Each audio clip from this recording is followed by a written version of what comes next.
Praise the lord అందరికీ. Welcome to CPF TV. నేను మీ అభినయ దర్శన్. క్రైస్తవుల మీద మతోన్మాదుల దాడులు చాలా విపరీతంగా పెరిగిపోతున్నాయి. ఎంత విపరీతంగా పెరిగిపోతున్నాయంటే ఇంకా మాటల్లో చెప్పలేనంతగా పెరిగిపోతుంది.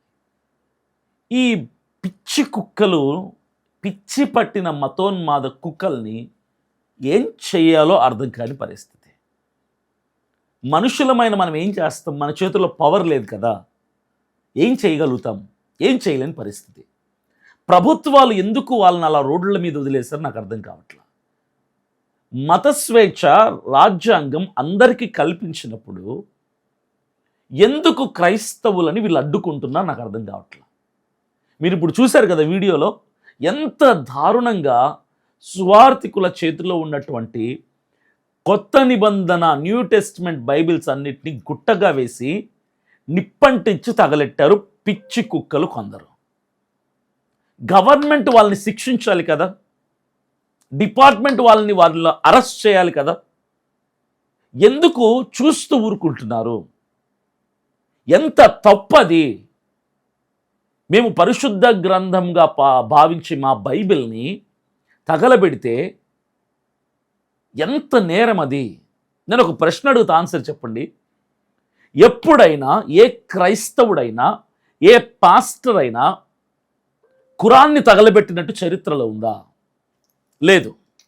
ఏ క్రైస్తవుడైనా, ఏ పాస్టర్ అయినా ఎప్పుడైనా ఎక్కడైనా హిందూ మత గ్రంథాలని తగలబెట్టినట్టు చరిత్రలో ఉందా? లేదే. అరే, మేము మీ మత గ్రంథాల జోలికి రాము కదరా. మీరే ధైర్యం ఉంటే హైందవుల మత పెద్దలుగా చెప్పుకుంటున్న కుక్కలారా, మీకే చెప్తున్నా నేను, మీకు నిజంగా మీ గ్రంథంలో ఉన్నది సత్యం అనిపిస్తే రండి, మాకు వలె వీధుల్లో తిరగండి, పంచండి ఇంటింటికి తిరిగి మీ గ్రంథాన్ని. మీ రామాయణం, మీ భగవద్గీత, మీ వేదాలు, మీ శ్లోకాలు ఉన్న గ్రంథాలని పంచండి. ఒకవేళ నేను రోడ్డు మీద వెళ్తున్నా, నేను ఒక సేవకుని, ఒక పాస్టర్ని, క్రైస్తవుణ్ణి, నేను రోడ్డు మీద వెళ్తున్నప్పుడు ఒక హైందవ సహోదరుడు ఎవరైనా వచ్చి, బ్రదర్ ఇదిగో ఇది మా రామాయణం తీసుకొని ఇచ్చాడు అనుకో, రెండిట్లో ఏదో ఒకటి చేస్తా. ఒకటి అయితే తీసుకొని సైలెంట్గా వెళ్తా, రెండు నాకు వద్దండి, ఇంట్రెస్ట్ లేదని చెప్తా. ఇంతే నా హక్కు, అంతే తప్ప ఆ గ్రంథాన్ని తీసుకొని చింపటం నా హక్కు కాదు, అది తీసుకొని తగలబెట్టడం నా హక్కు కాదు. మనం బ్రతుకుతున్నటువంటి దేశంలో రాజ్యాంగం అన్ని మతాలకు స్వేచ్ఛని కల్పించింది. ఎవరి మతాన్ని వాళ్ళు గర్వంగా ప్రకటించుకునే హక్కుని రాజ్యాంగం కల్పిస్తే ఎందుకురా ఇలా కుక్కల్లాగా మారిపోతున్నారు, రాక్షసుల్లాగా మారిపోతున్నారు? మీరు మనుషులా? మీరు కడుపుకి అన్నం తింటారా, పెంట తింటారా? నాకు అర్థం కావట్లా. మా గ్రంథాన్ని, మా బైబిల్ని తగలబెడుతున్నారే, సిగ్గులేదరా మీకు? మీ గ్రంథాల జోలికి ఏ రోజున మేము వచ్చామరా? ఏ క్రైస్తవుడైన ఏ గ్రంథమైన తగలబెట్టాడరా? ఇది ఇప్పుడు కాదు, గతంలో చాలాసార్లు జరిగింది బైబిల్ని తగలబెట్టడం. ఇదిగో ఒక్కటే చెప్తున్నా నేను, మీరు బైబిల్ని తగలబెడతారు, చర్చిలను కూలగొడతారు తప్ప క్రైస్తవ్యం విస్తరించటం మీరు ఆపలేరు. మీరు 100 బైబిల్ తగలబెడితే లక్షల బైబిల్ పుట్టుకొస్తాయి. అరే పిచ్చి కుక్కల్లారా, మీరు ఆఫ్టర్ ఆల్ ఒక 20 బైబిల్ తగలబెట్టేసి ఆనందపడిపోతున్నారా? మీలాంటి వాళ్ళు దాదాపుగా 100 సంవత్సరాలు, 200 సంవత్సరాలు, 300 సంవత్సరాలు, 500 సంవత్సరాలు, 1000 సంవత్సరాల క్రితం నుంచి క్రైస్తవ్యం విస్తరించబడకుండా ఆపటానికి ఎన్నో ప్రయత్నాలు చేశారు. సంఘాలు కూలగొట్టారు, సేవకుల్ని చంపారు, మిషనరీస్ని తగలబెట్టారు, సజీవ దహనం చేశారు, బైబిల్ని చింపారు, బైబిల్ని తగలబెట్టారు. క్రైస్తవ్యం కనుమరుగైపోయిందా? చెప్పండి చూద్దాం. మీరు చింపుతున్న కొలది, తగలబెడుతున్న కొలది బైబిల్ ప్రింట్ అవుతూనే ఉంటాయి. ఎన్ని బైబిల్ తగలబెడతారు మీరు?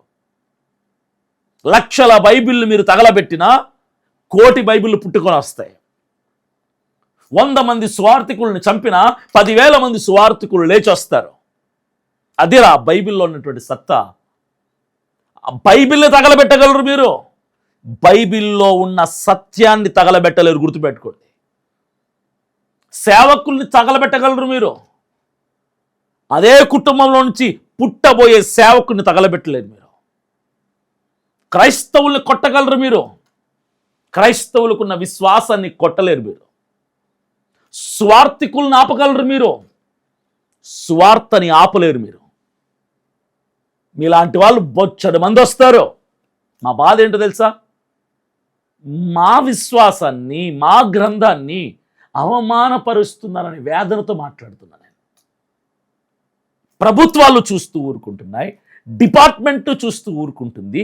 పిచ్చి కుక్కల్లాగా ప్రవర్తిస్తుంటే ఈ పనికి మాలిన వెధవలని పట్టుకుని వెళ్ళి కాళ్ళకు చేతులకి సంఖ్యలు వేసి పిచ్చాసుపత్రిలో పడేయాలి, లేదా జైల్లో పడేయాల్సింది పోనిచ్చి చూస్తూ సినిమాలాగా ఎంజాయ్ చేస్తున్నారు.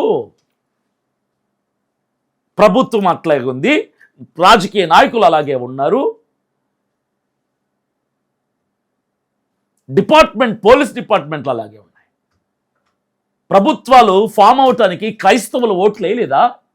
వేశాం. అందుకే కదా గొంతు చింపుకొని అరుస్తూ చెప్తుంది, రాజకీయాల్లోకి క్రైస్తవుడు రావాలి, అసెంబ్లీలో క్రైస్తవుడి కంఠం మోగాలి, పార్లమెంట్లో క్రైస్తవుడి కంఠం మోగాలి. ఎందుకు? ఇలాంటి అఘాయిత్యాలు జరగకుండా ఆపుకోవటానికి, మనల్ని మనం ప్రొటెక్ట్ చేసుకోవడానికి. అంటే కొంతమంది మనలో మన వాళ్ళే ఏమంటున్నారు, మనకెందుకు సార్ రాజకీయాలు, చస్తారు. అర్థం చేసుకోండి, నేను చెప్పే ప్రతి మాటను అర్థం చేసుకోండి. ఏ ప్రభుత్వం, ఏ నాయకుడు, ఏ డిపార్ట్మెంట్, ఏ పోలీసుడు, ఏ రాజకీయ నాయకుడు, ఏ లీడర్ క్రైస్తవుల పక్షమున నిలబడి పోరాటానికి సిద్ధంగా లేడు.